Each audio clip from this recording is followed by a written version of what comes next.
Hi there, George Murley here at South Coast Foot Clinic in Mount Martha. Today I'm talking about in-toeing, which is a really common cause for presentation of children.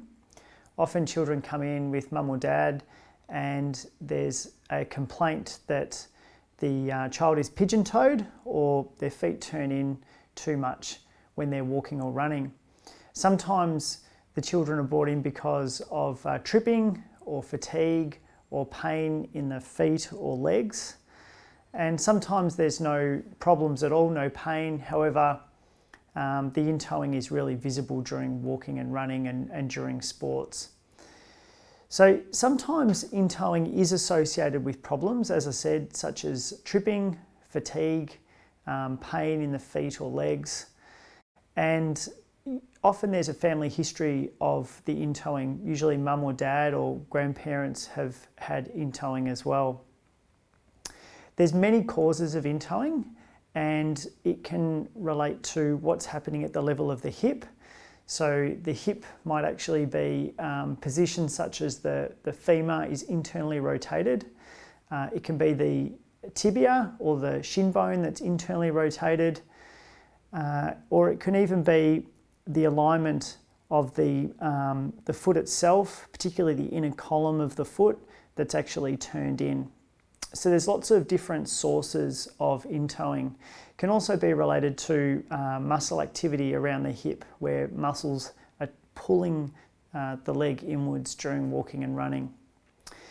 Sometimes in-toeing is very much a developmentally normal thing in children, and it can improve as the child's gait and alignment matures. But sometimes that's not the case. Sometimes the in-toeing persists into adulthood.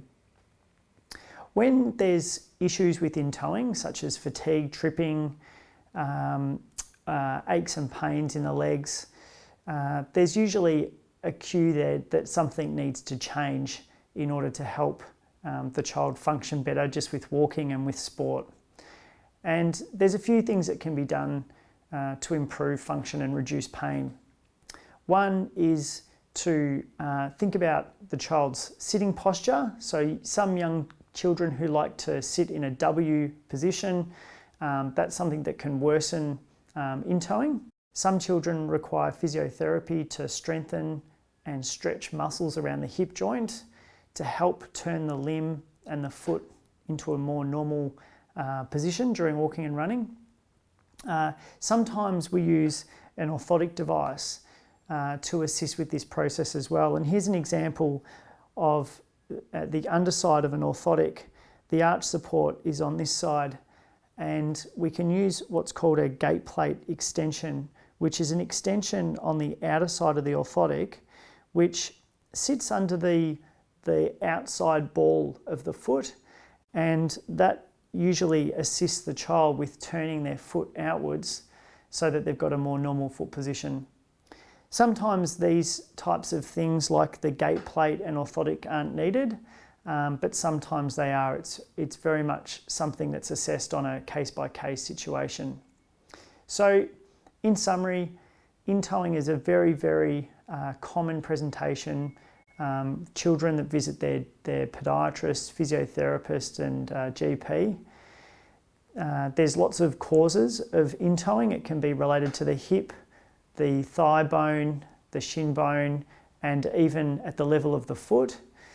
And it can also be related to muscle activity around the hip. Treatments usually involve either nothing at all in some cases, or a program of stretching and strengthening the hip. And in some cases, children require this orthotic insert with a gate plate extension, and that's something that's been shown to be effective in rotating the foot out. Thanks for watching. For any more updates from our clinic, please go to our website, southcoastfootclinic.com.au.